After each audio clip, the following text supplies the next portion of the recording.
Friday को जब मैंने स्टॉक मार्केट ओपन करा भारत का, तो वर्ल्ड वाइड सारे के सारे स्टॉक मार्केट 2 से लेकर 3% ऊपर गया फ्राइडे को। बट इंडियन मार्केट 1 से लेकर 2% नीचे गया, मतलब डाउनफॉल इसमें। तो मतलब ये एकदम पक्का हो गया है कि जब सारे वर्ल्ड वाइड सारे के सारे कंट्रीज के स्टॉक मार्केट ऊपर जाएंगे तो इंडियन स्टॉक मार्केट नीचे आएगा, और जब वर्ल्ड का स्टॉक मार्केट नीचे आएगा तब भी इंडियन मार्केट नीचे ही आएगा या फिर फ्लैट रहेगा। तो भाई ऐसे बनेंगे हम विश्वगुरु? विश्वगुरु नहीं बनना है ऐसा।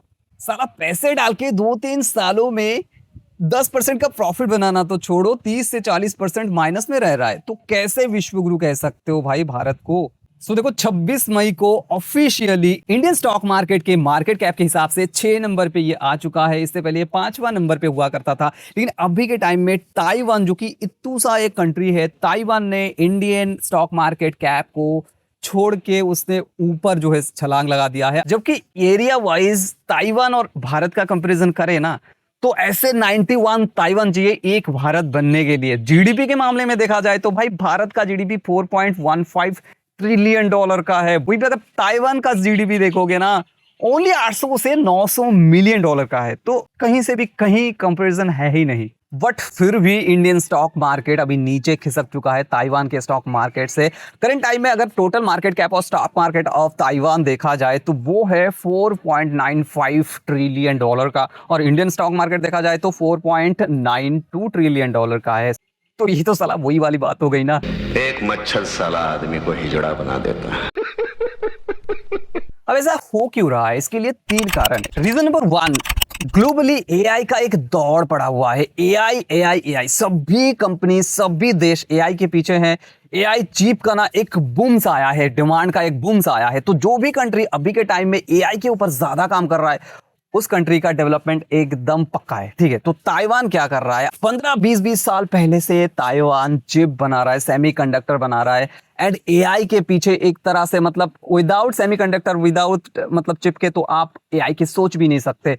तो इसलिए अभी के टाइम में भाई ताइवान मार्केट बहुत ही ज्यादा बूम कर रहा है, और सेमीकंडक्टर का तो हब है ताइवान। सेकेंड जो रीजन होने वाला है वो ये है कि एफआईआई अपना पैसा धूम निकाल रहा है इंडिया से। अगर 5 महीने की बात करूं, मतलब 2026 जनवरी से स्टार्ट करके अभी तक देखा जाए तो 26 बिलियन डॉलर जो है इंडियन मार्केट से निकल चुका है। भाई समझ सकते हो, this is insane outflow. And तीसरा रीजन है ये कि जो एफआईआई है इंडिया से तो निकल रहा है, लेकिन जाके सीधा ताइवान में जो है एंटर कर रहा है, और ताइवान के स्टॉक मार्केट में पैसा लगा रहा है, क्योंकि उनको दिख रहा है, फ्यूचर दिख रहा है कि एआई ही फ्यूचर है वर्ल्ड का। दैट्स वाई वो ज्यादा से ज्यादा पैसे लगा रहा है। जहां की इंडियन मार्केट को देखा जाए तो इंडियन मार्केट अभी फेयर वैल्यू में है, लेकिन वहीं पे अगर आप ताइवान मार्केट को देखोगे ना, तो ताइवान मार्केट बहुत ही ज्यादा ओवररेटेड है, बहुत ही ज्यादा बबल में है, लेकिन फिर भी वहां पे पैसे लग रहा है। तो तीसरा कारण ही है कि ताइवान में जो है एफआईआई का जो पैसे है वो इनफ्लो हो रहा है उनके स्टॉक मार्केट में। दैट्स वाई ताइवान बढ़ रहा है, इंडिया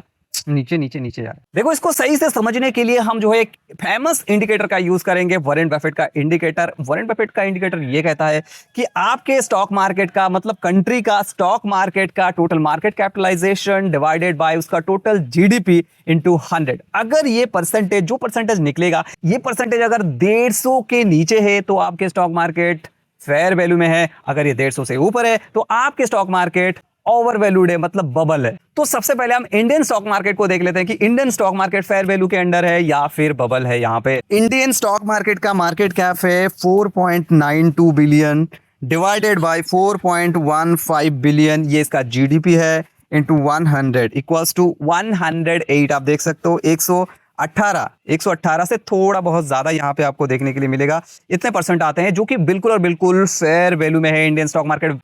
फिर भी एफआईआई अपना पैसे इंडिया से निकाल के ताइवान में डाल रहा है। अब ताइवान का स्टॉक मार्केट देख लेते हैं। ताइवान का जो स्टॉक मार्केट का कैप है वो है 4.95 बिलियन डॉलर डिवाइडेड बाय इनका है कितना, ओनली 900 मिलियन का जीडीपी। .9 इंटू 100 इक्वल्स टू, देख सकते हो 550% आया है, जो कि बिल्कुल और बिल्कुल फेयर वैल्यू नहीं है, मतलब बहुत ही ज्यादा बबल है यहाँ पे।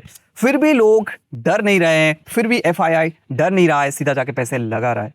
और उसका रीजन क्या है? इंडिया एआई में बहुत पीछे है, क्योंकि अभी एआई का दौर चल रहा है। अगर देखा जाए एक एक साल में ताइवान का एक एक स्टॉक 100 से 200% का रिटर्न दे रहा है, मतलब इतना हैवी रिटर्न। तो अगर इंडिया में कोई स्टॉक 50% का मतलब हाई लगा लेता है तो हम वहां पे डरते हैं और डालने में कि यहां से करेक्शन लेगा, लेकिन यहां 100-200% जाने के बाद भी एफआईआई यहां पे इन्वेस्ट कर रहा है।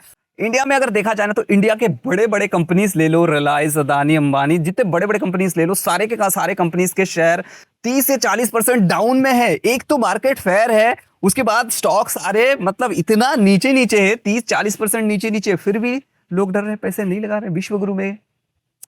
कैसे बनेंगे? ऐसे बनेंगे विश्व गुरु। अब इंडियन स्टॉक मार्केट और ताइवान के स्टॉक मार्केट में बहुत ज्यादा डिफरेंस है, क्योंकि अगर देखा जाए तो ताइवान का जो स्टॉक मार्केट है ना, ये जो टेक्नोलॉजी के सेक्टर है, टेक सेक्टर है, वो बहुत ही ज्यादा हैवी पार्ट जो है कंट्रीब्यूट करता है। मान लो इनका जो स्टॉक मार्केट का टोटल वैल्यूएशन है ना, उसका 60-70% खाली जो है टेक के ऊपर डिपेंडेंट है, लेकिन इंडियन स्टॉक मार्केट ऐसा बिल्कुल भी नहीं है। इंडियन स्टॉक मार्केट बहुत ही ज्यादा डाइवर्सिफाई है। तो इस केस में इंडिया इसको सॉल्व करने के लिए क्या कर सकता है? देखो, सबसे पहली बात, करंट सिचुएशन में इंडिया का जो एक्सपोर्ट है ना, वो बिल्कुल फ्लैट है। तो हमारा जो एक्सपोर्ट है उसे बढ़ाना पड़ेगा, एंड उसके लिए मेक इन इंडिया जो कैंपेन है उसको फिर से रन करना पड़ेगा। एक तरह से आप मान लो ये ठप पड़ चुका है, इसके मतलब इसके तहत और कुछ चीजें बन ही नहीं रहा है, तो इसको स्टार्ट करना पड़ेगा, कुछ चीजें बनाने पड़ेंगे और उसको मतलब एक्सपोर्ट भी हमारा बढ़ाना पड़ेगा। एंड थर्ड जो चीज है वो कि हमारा रैपिडली जो इंपोर्ट बढ़ रहा है, तो इंपोर्ट को भी हमको घटाना पड़ेगा। उसके लिए मेक इन इंडिया के तहत हमारे यहाँ पे हमको चीजें बनाने पड़ेंगे, बना के ही हम जो है उसको यूज करेंगे, तो इंपोर्ट जो है घटेगा। अगर हम ज्यादा चीजें बना लेते हैं, उसके बाद हम उसको एक्सपोर्ट करते हैं, उससे हमारा जो फॉरेन रिजर्व है वो भी इनफ्लो होगा, एंड उससे होगा ये कि जो हमारा रुपी डिप्रिशिएट कर रहा है वो डेप्रिशिएशन भी कम हो जाएगा, बंद हो जाएगा, क्योंकि रुपी तो भाई 100 के करीब करीब चला गया है डॉलर के मामले में, तो वो भी देखना पड़ेगा। रिसेंटली मोदी जी जब नेदरलैंड गए थे, एसएमएल के साथ टाटा इलेक्ट्रॉनिक्स का जो टाई अप हुआ था, उसके तहत हम यहाँ पे चिप बनाने वाले हैं, तो उस काम को जल्दी से स्टार्ट करना पड़ेगा। जो यहाँ से 20 साल पहले से ताइवान बना रहा था, वो चीज अब हमको स्टार्ट करना पड़ेगा, लेकिन बहुत ही जल्दी स्टार्ट करना पड़ेगा, ताकि जो है हमारा मतलब फॉरेन रिजर्व बढ़े एंड हम एक्सपोर्ट कर पाए एंड खुद का चिप हम यूज कर पाए, एआई के मामले में थोड़ा बहुत हम डेवलप हो पाए। अगला जो चीज है वो हमारा टेक बजट, हमारा टेक बजट को बढ़ाना पड़ेगा। करंट सिचुएशन में अगर देखा जाए तो इंडियन जीडीपी का ओनली 0.65% टेक बजट में है, जो कि बहुत ही कम है। वहीं पे देखा जाए तो अगर आप अमेरिका का देखोगे, about 10% of their GDP is contributing to the AI sector. वहीं पे जापान का देखा जाए तो 3.4% of their GDP they are using to develop tech, and China का भी 2.8% उनके टेक के लिए वो अपने जीडीपी का इस्तेमाल करते हैं। तो टेक बजट को भी इंडिया को बढ़ाना पड़ेगा, वरना भाई एआई के मामले में हम पीछे ही रह जाएंगे। और हमारा स्टॉक मार्केट कब बढ़ेगा वो तो सपने में सोचना पड़ेगा, और विश्व गुरु हम कब बनेंगे वो भी हमको सपने में सोचना पड़ेगा। And finally most important thing कि हम कुछ ऐसे कंपनीज को प्रोवाइड करें जो कि ग्लोबल मार्केट में compete करे, क्योंकि हमारे जितने सारे कंपनीज है वो ग्लोबली कोई मतलब रैंक ही नहीं करता, उसकी कोई जरूरत ही नहीं है ग्लोबली। तो हमको ऐसे ऐसे कंपनीज बनाने पड़ेंगे जो कि मतलब फॉरेन कंट्री वाले थोड़ा सोचे कि ये कंपनी के बगैर हम तो चल ही नहीं सकते।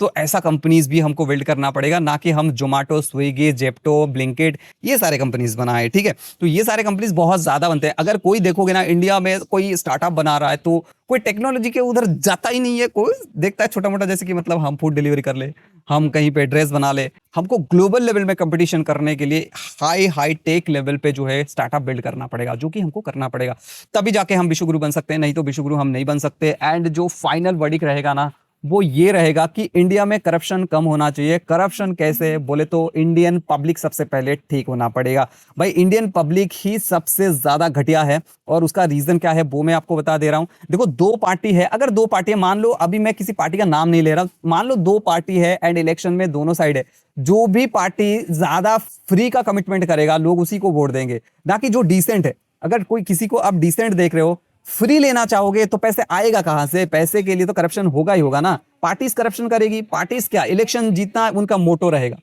कि इलेक्शन हम कैसे जीते, उसके लिए हमको फंड चाहिए, वो फंड कलेक्ट करेंगे, देश के बारे में सोचेंगे कब। ठीक है, तो इसके लिए सबसे पहले लोगों को सही होना पड़ेगा, कोई फ्री बीस के चक्कर में ना पड़ो, सीधा इलेक्शन के टाइम पे उसे ही दो जो डिसेंट होने वाले हैं, उसको दो एंड उसको जिताओ। और उसे क्वेश्चन करो, ना कि ऐसे पीछे से, मतलब सारे के सारे लोग लाइन में खड़े हैं, पीछे से जाके बोल रहे ए सर मेरा 500 रुपए लेके मेरा कर दो ना, मेरा कर दो ना, उसको 500 रुपए दे दिया उसको। अगर उसको पैसे की, अरे भाई भूख किसको नहीं लगती? अगर आपको भूख लगे, आपके सामने ऐसे खाना रख दिया जाएगा तो आप तो खाओगे ना। तो ऑफिसर को आप जाके पीछे से छुप के, ताकि किसी को पता ना चले, छुप के आप उसे पैसे दे रहे हो, घूस दे रहे हो, तो डेफिनेटली लेगा ना। तो इसके लिए आप दो मत, आप लाइन में खड़े होने की प्रैक्टिस कर लो, लाइन में खड़े हो जाओ, अपने टर्न के लिए वेट करो, घूस मत दो, देखोगे ऑटोमेटिकली सिस्टम ठीक हो जाएगा। और जुडिशियरी, सबसे बड़ी चीज, जुडिशियरी को स्ट्रांग होना पड़ेगा। जुडिशियरी एकदम घटिया है इंडिया में। That's it. आपको क्या लगता है कैसे हम विश्वगुरु बन सकते हैं? कमेंट करके जरूर से बताना और वीडियो को शेयर कर देना। Thank you very much.